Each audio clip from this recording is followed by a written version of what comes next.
All righty. Well, hello everybody. It's great to be with you, and what a great group. I like the hybrid meeting setup you all have. Tonight I'm going to talk about what's involved in making a contact with the space station. Now, I kind of, as you all probably know, I wear two hats. I'm pretty heavily involved in the ARRS program.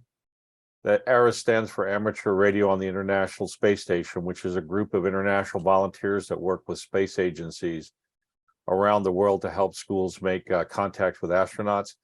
And I'm also the NE Division ARRL Director. So I'll save a little bit of time at the end. If you all have any questions about what's going on with the ARRL or any concerns, I'll take my ARRS hat off at the end and put my ARRL hat on, and you can grill me on both topics. So with that, let's go ahead and get into this. I have a presentation. If you all can turn on screen sharing, I will share my presentation with you.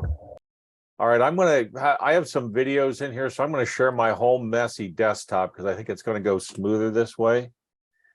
So let me just get it all set up. All right, can you all see the looks perfect, Fred. Excellent, good. All right, let me just get everything arranged here so now I can actually run it. All right. Did anybody go to the Big E this year? If you did, raise your hand. Did anybody go to the Big E? And did anybody see the ISS Contact at the Big E? Anybody get a chance to be part of that? A few people did. So maybe you're wondering a little bit about what goes into doing a project like this. So I'm going to kind of cover the whole process tonight, soup to nuts, including some videos of actual contact so you can get a feel for what these things are like and how they work. The picture on the front here was the group of students and some of the folks that spoke as part of our program at the Big E. And I'll tell you, I've been involved probably all in on maybe 40 of these contacts now in different capacities. I serve both. I've been the amateur radio contact for a number of them. I serve as an ARRS mentor, which means it's my job to work with schools and groups to help them get ready for these contacts. And I'm also one of the 12 ARRS worldwide ground stations for contacts that use one of our shared ground stations. And I'll tell you about all this stuff as we go through it. Okay, and by the way, if anybody has any questions, just stop and ask away. No need to wait for the end. So what we're going to cover, I'm just going to try to give you a feel for what this whole ARRS contact thing is about. I'm going to talk a little bit about what's involved in getting a contact for a group and an amateur radio club. We're going to look at some example contacts and videos of them and kind of get a feel for how these things work, and they're all actually kind of amazing. And then lastly, I'm sure some of you are probably interested in what you need for a ground station to do one of these. So I'm going to go through some of the technical stuff and give you a little bit of a feel for ground station stuff as well. Okay. All right. So this is, by the way, I got a copy of this presentation in PDF. I'll drop it in, a link to it in the chat at the end, if you'd like to have a copy to look at. I know some of these slides are a little dense. So we make, we being the ARRS organization, make about 80 contacts worldwide each year. Okay, and these things happen all over the world. About a third of them are in the United States, a good number in Europe, some are in Japan, Russia, Asia, Australia, New Zealand, South America. Pretty much this is an international program. And the process begins when a group applies, and that usually happens 12 to 18 months before the actual contact occurs. So this is quite an investment in time for folks who want one of these contacts. Generally, they're done with schools and youth groups, and the group that does it needs to create a high-quality STEM learning experience around the contact to get priority and get selected for a contact. There are three formats that we use: a direct, where the school and their amateur radio club partner actually build stations right at the school. There's two are required, a main and a backup. Some schools either don't want to build a ground station or don't have the resources and the expertise. So ARRS provides, through a dozen ground stations that are located around the world, the ability to do two other types of contacts: a telebridge, which hooks the school up to the ground station via a telephone line and a phone patch. And then more recently, we've created an option to use Zoom, WebEx, Google Meets, and all kinds of internet conferencing to do these contacts via the internet. That got created as part of COVID to help us keep the contacts going when all the schools were locked down. But we found this to be a very useful tool for a lot of situations, including some more recent contacts that have actually occurred from multiple different locations. And the groups have gotten together on Zoom or Meets or whatever, and via the internet used an ARRIS ground station and collaborated to make a contact. Media and publicity elements are an extremely important part of this, both from the standpoint of promoting amateur radio and for helping us to sustain the ARRIS program and keep NASA's attention and priority on it. It's a fairly involved process to execute one of these contacts. If you want to think about this, imagine working on something for a year and having to get everything right so that it works perfectly for an exact 10-minute window when you could talk to the space station, which occurs exactly once. So you have to make some investment in getting ready for these things and preparing. And part of my job as an ARRIS mentor, when I wear that hat, is to work with groups to help them go through that process. And the other thing I'll say about these contacts is they last about 10 minutes. And unless the space station or the ground station, being one of ours, messes it up, you usually don't get a do-over. So it's very, very important to be well prepared to execute your contact when it finally arrives. A little bit about applying for these things. Again, it's very important that the educational group take the lead, that elements of the contact are integrated into the school's curriculum. This is not about 10 minutes in the gym to have a cool event. It's about having an education program that involves in space science and biology, wireless communications, and other things that the school needs to engage in. It's also important to have a good plan for media coverage. I'll show you some examples of this, but it's not unusual through a combination of local folks that are present, live streaming to the internet, and perhaps television coverage to reach 10,000 people or more during one of these contacts. And that's really, really important because it is great publicity to let the public know about the value that amateur radio brings to young people. Every one of these contacts requires the school or youth group to have an amateur radio club or team partner to work with them on the contact. And that group has two roles. The first role is to support and be an active participant in the educational activities that the school does. And then the second is to coordinate and help with the amateur radio portion of the contact. Maybe if it's a direct, build the ground stations. If it's a telebridge, help with the link up and the practice sessions with the amateur radio station somewhere else in the world. But one of the best things about the way the process works is that every school is required to open the door to an amateur radio partner group. And this is an excellent way for a club to build a long-term working relationship with a local school or youth group around amateur radio. You need to develop a specific set of questions you want to ask. And I'll talk about this as we go a little bit. But the contact scheduling is done by NASA, not by ARRIS or by our group. And that creates some interesting challenges in how it works.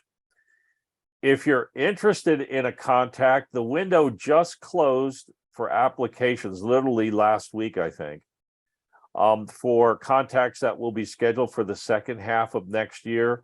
Probably around about February will be another round of applications will open for contacts in the first half of 2024. And if you're interested in seeing what's involved in applying, if you go to the ARRIS website, www.arris.org, you can kind of check out what's involved. So what does a good education program look like? Well, I picked one from one of the first contacts that I did with a local middle school, just to give you a feel for what schools typically do as part of their education program. This is a public middle school. They did an astronomy night, a STEM night. They did a Skype contact actually with an astronaut. They did a high altitude balloon project, which involved about 7 weeks of classroom stuff, plus launching and tracking and recovering a balloon. They planted seeds from the ISS and compared them to ones that weren't in space. They did a field trip to the Boston Museum of Science. They had a pre-engineering program that worked on ISS solutions to problems. And they did lots and lots of different amateur radio activities along the way. We did fox hunts with the schools. We practiced Morse code. We set up an HF station kind of field day style, let the kids make contacts. We built kits. There was a whole bunch of amateur radio stuff that was integrated into their learning program. Okay. And you can see a few pictures here. This is the kids in the classroom. We were making some contacts on a local repeater when we were learning about wireless communication. The picture at the lower right was them getting ready to launch their weather balloon. So a lot of good opportunities to do some cool amateur radio stuff here as well. Okay, media and live stream. Now this particular contact was done pre-COVID, but it's actually, as we're getting back to sort of normal situations, we're starting to see kind of large in-person participation. It's not uncommon to have several hundred people witness one of these contacts live in an auditorium or a gym or a school like we did here. Usually all the teachers will be there, all the kids from the school will be there.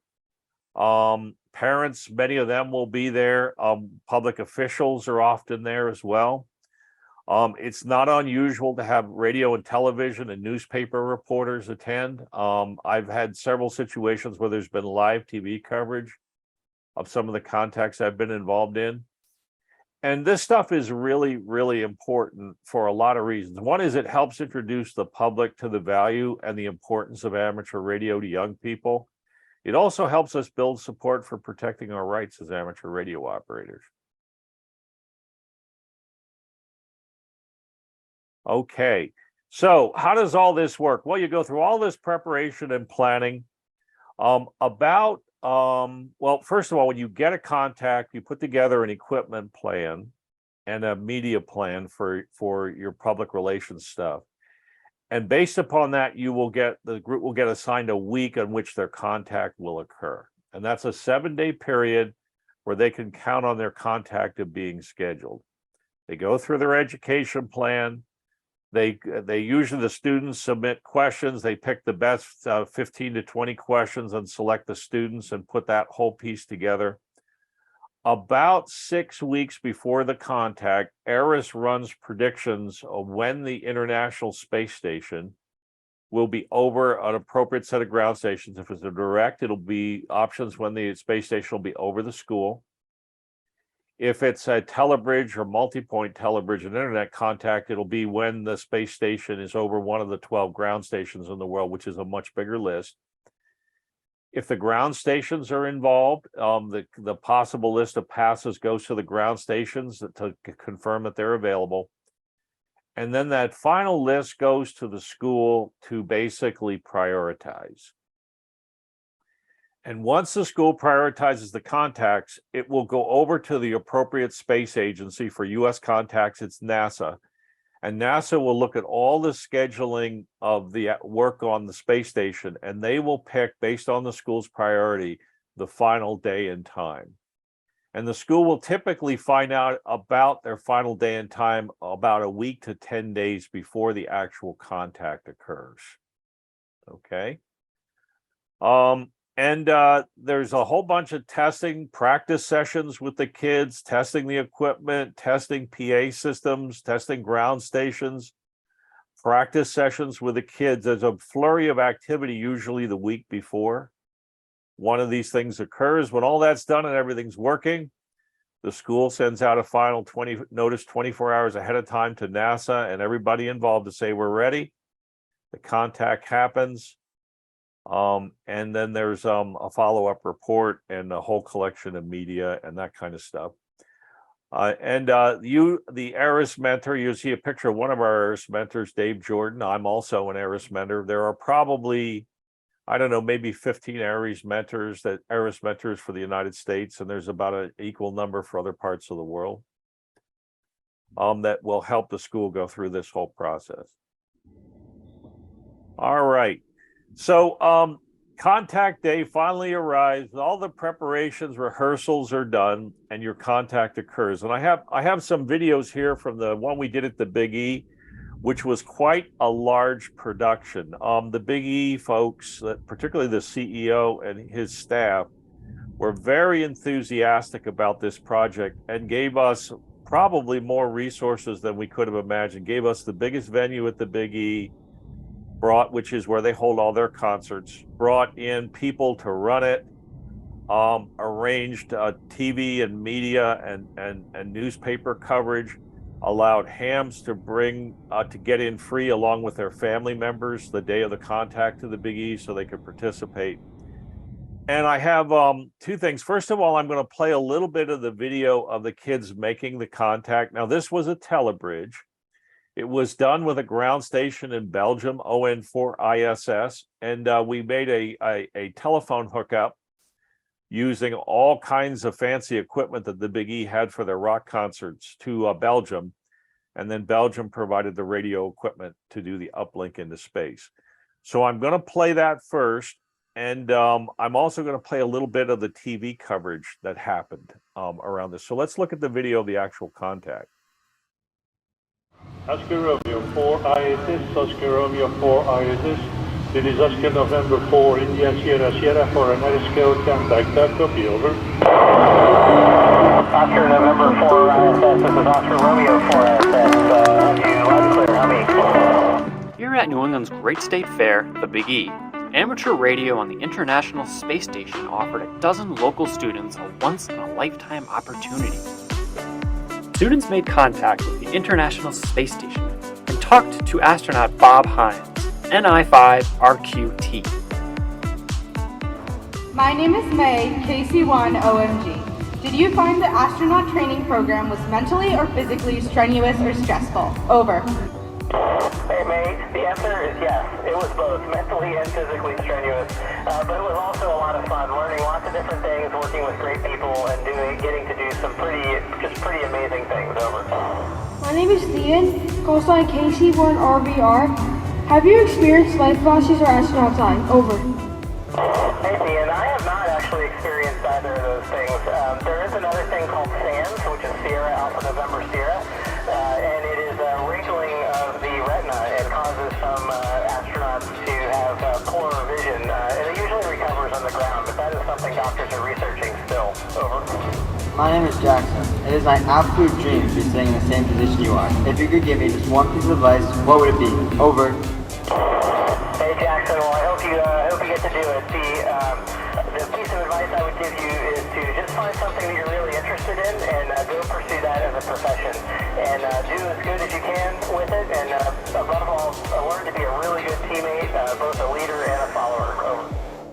It was probably one of the most interesting things ever. It was nothing like I would ever expect, and I'd probably get a lot of bragging rights at school. This was a once-in-a-lifetime opportunity, and I had so much during this event, and this was just an amazing experience for everybody involved. It's very rare that you actually get to talk to astronauts, and I think it was a good learning experience as well. It's we got to learn about ham radio, and it was fun and hearing them answer the questions. We can contact around the world, even when there's no electricity. We could just talk to each other in case of emergency. This is all just really important. The ham radio. Amateur radio is awesome!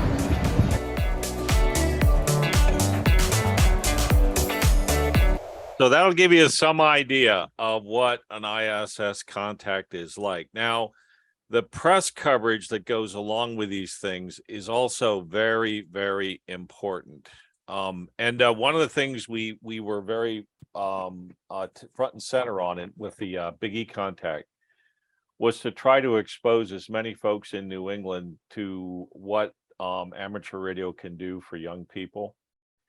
Now, we don't have exact numbers, but we would estimate the interview that I'm about to show you was covered on 4 TV stations. There were post-contact interviews on several more. We're estimating that about 150,000 people across New England saw some portion of this activity on television the week of the contact. And of course, that's great positive exposure and helps build us support for amateur radio. So I'm going to play just a short interview that I did live on, I think it was 3 channels in Massachusetts to kind of promote the contact. It'll give you a sense of what the press part of this is like. So let me see if I can play this. And hopefully we won't get too much YouTube commercial stuff to get here. Let's see, this is it.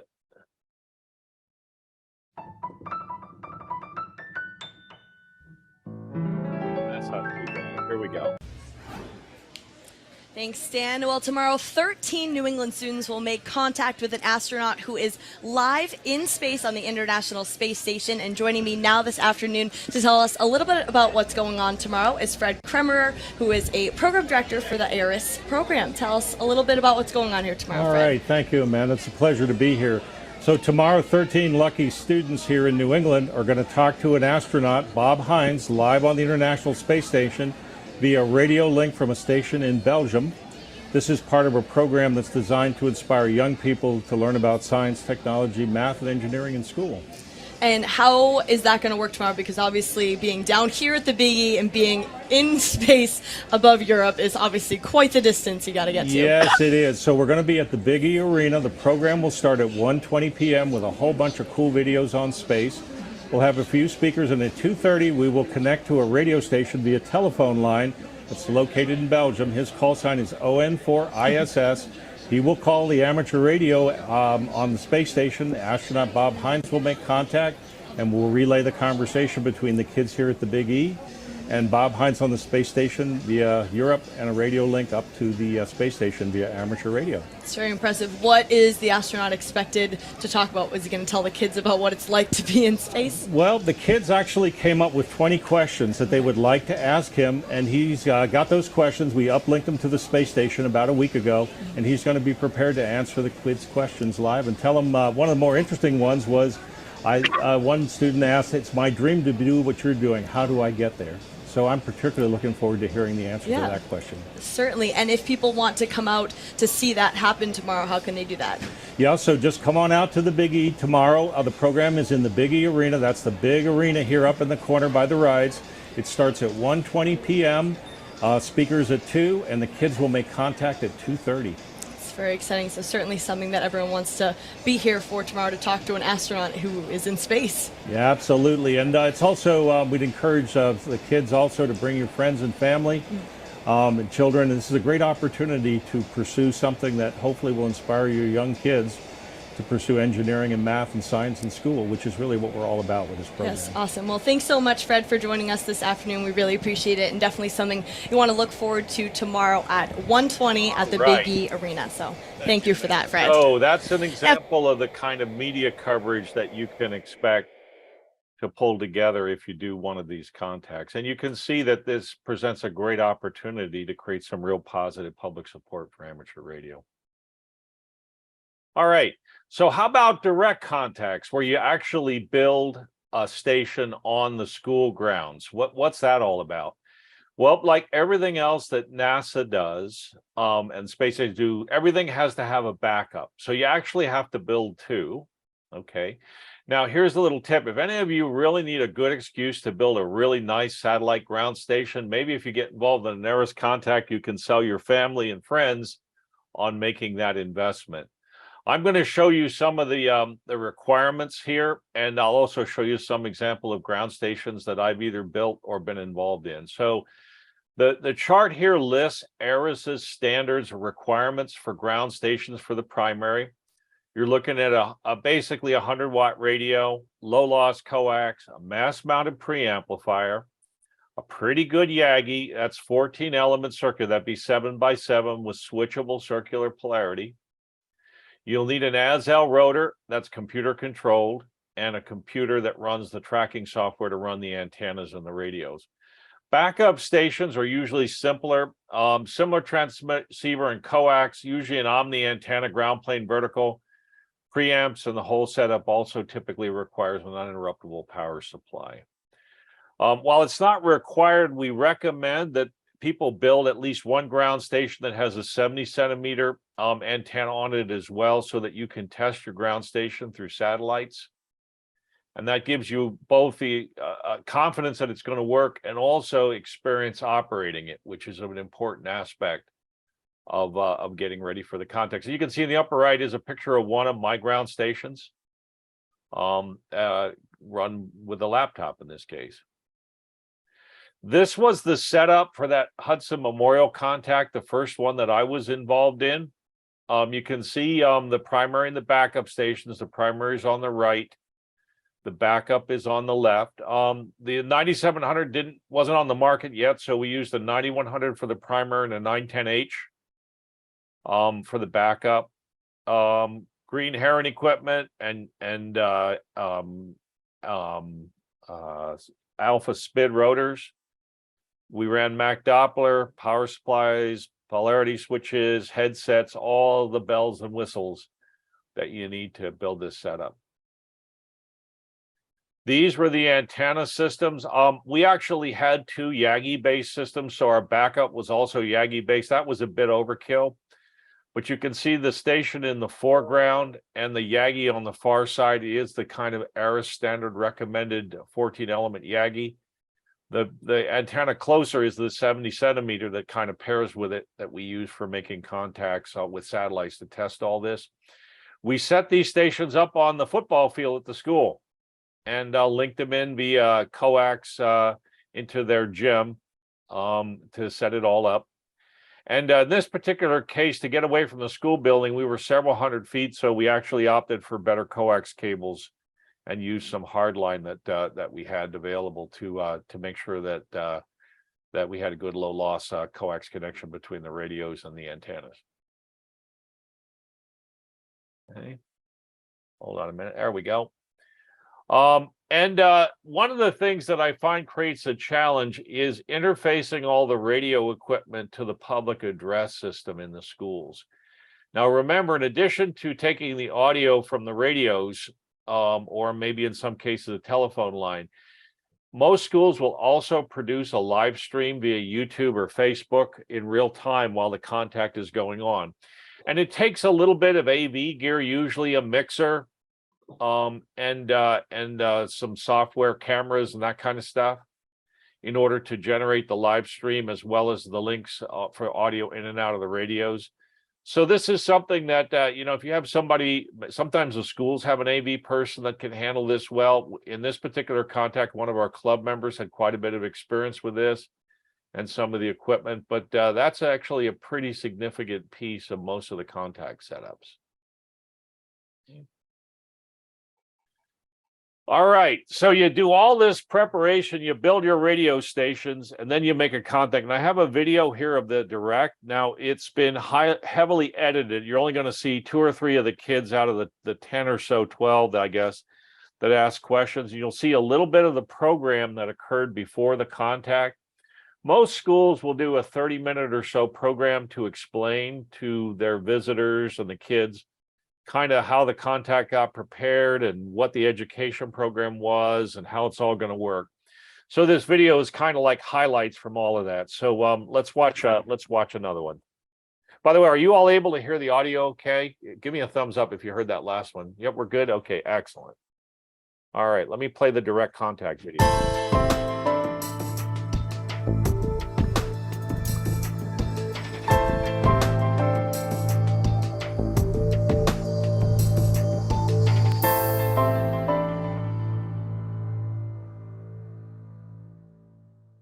Hudson Memorial School, this is a very exciting and unique opportunity for us. Okay? This is a once-in-a-lifetime chance. Once-in-a-lifetime opportunity for the students of Hudson Memorial School to watch us make contact with astronauts from NASA in outer space on the International Space Station. All right.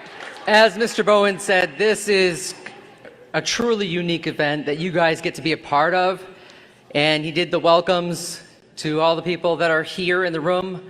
But I'm going to welcome all the elementary students that are probably watching us on live feed right now.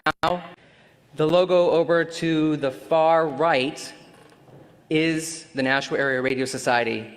They have been a huge part of this. Without them in this part, there would be no contact for you. The amount of hours, we probably can't even put together the amount of hours that the folks of this club put in to make sure that everything's happening. Also, they want to encourage and help people to become licensed and active in the amateur radio service. And you will see that over the course of the year, there are 2 students that are asking questions here that now have their amateur radio license because of them. 1 minute to contact. The antennas are beginning to position. If you look at the video on the upper right of the screen, you can see the antennas tracking in on the ISS.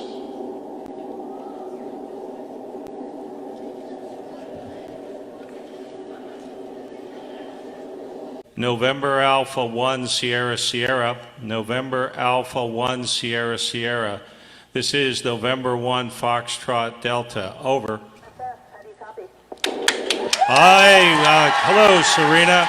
This is November 1 Foxtrot Delta. We copy you fine. We've all been working very hard for about a year to prepare for this day, and we very much appreciate you taking the time to answer our questions. Are you ready for the students' questions? Over. This is Ryan, KC1 KJS. What does it feel like when exiting the atmosphere? Over. It's amazing. When our rocket lit and we knew those engines were going, we knew we were going somewhere really, really quickly, and it was the most amazing feeling to feel that thrust, take that rocket off, and last for about 8.5 minutes before we reached orbit. Over. This is Kenzie, KE1NZY. How long have you been a licensed amateur radio operator, and do you use your license for any other communications besides ARRS? Over.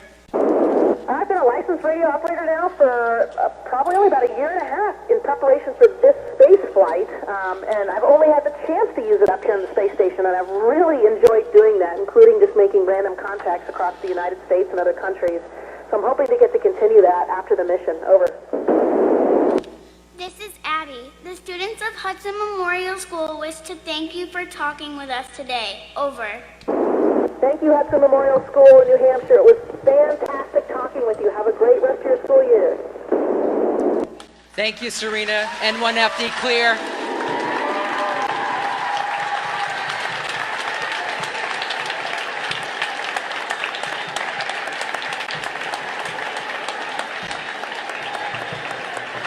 If any of the parents or visitors that are present would like to come up on stage and look at the equipment, we'll be happy to show that to you.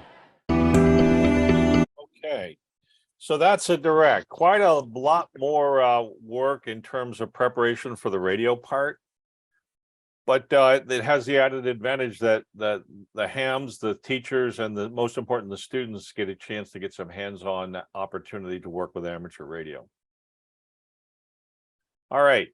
So what's it like if you want to be an ARRS ground station? Well, unfortunately, for most of us who do this, we have to stand up to a pretty high standard to do this. Again, everything has to be redundant. This is my setup for my ground station. You can see a picture of me actually running the station here on a telebridge contact with a group of folks in the Netherlands, school there, that was making a contact with the ISS. Again, pretty much modern transceivers, computer control, even larger antennas. I have my setup on a house bracketed tower. You can see a picture of the antennas on the left. And everything needs to basically be built to both high performance and high reliability, and you need to have a primary and a backup setup. Okay. Also, we are probably one of the last popular applications for phone patches that we use to basically tie in schools via telephone lines, if we're not using the internet-based approach, to the radio links that go up and down to the space station. And then lastly, I have an excerpt of a contact that we did as a multi-point telebridge. And I thought I'd play just a little bit of this to give you a feel for what that's like. This was a local private high school here in the Nashua area that did a contact during COVID. And you can see that the kids were all on Zoom, and they made contact with the space station. So let me just play a little bit of this to give you a feel for how that works. November Alpha 1 Sierra Sierra. November Alpha 1 Sierra Sierra. This is Alpha Bravo 1 Oscar Charlie for a scheduled school contact. Over. Alpha Bravo 1 Oscar Charlie, this is November Alpha 1 Sierra Sierra. Have you loud and clear. QSL Shannon, NA1SS AB10C. Are you ready for the students' questions? Over. November Alpha 1 Sierra Sierra. Are you ready for the students' questions? Over. I am ready for the student questions. November Alpha 1 Sierra Sierra. All right, students, good luck. Hi, my name is Aya KC1JEV, and what landmark on Earth looks the most amazing from space? Over. Aya, you know what? I think the Grand Canyon looks most amazing from space. Sometimes when the light hits it just right, it looks like it's raised above the Earth as opposed to being a giant canyon. Over. My name is Shay. What day-to-day task is most challenging in space? Over. Shay, you know what? Sometimes it's the simplest task that can be the most challenging in space. Sometimes just having lunch can be a big chore. Over. Hi, my name is Brandon. What inspired you to become an astronaut? Over. Brandon, I was 4 years old when we first landed on the moon. I've wanted to be an astronaut ever since then. Over. All right, I think you kind of get the idea here of how that works. And, you know, I just want to kind of leave you with what I think is the best part of this. This was some of the nice mementos, I guess, that I've managed to gather as part of my experience with this. The picture on the top are cards that all of the kids at that Hudson Memorial Contact that were involved made and sent to me and our amateur radio club to thank us for the contact. Was really pretty special. We usually will work to get QSL cards for their contact from ARRIS for the actual contact with the astronaut. And those make very special mementos as well. And for the kids who don't have call signs, we get them shortwave listening cards so that they all get an opportunity to do that. These contacts are a lot of work, but every single one is an amazing experience. And I must say that of everything I've done in amateur radio, and I've been pretty fortunate to do a lot of stuff, this has been far and away the most rewarding work that I've had the privilege of being involved in with amateur radio. So if you have any interest in doing this kind of thing, I'm happy to help you figure out how to go about it. And if nothing else, the ARRIS YouTube channel is a great place if you want to go and watch some other contacts. So with that, do you all have any questions about, let me shut off the Zoom here so I can see you all. There we go. Any questions about anything related to ARRIS contacts, ground stations, or how to go about this crazy thing? Anything at all?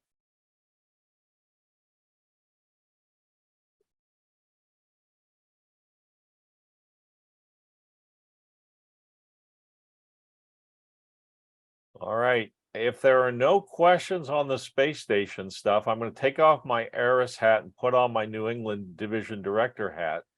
Any questions about ARRL projects, programs, activities, any concerns, anything at all?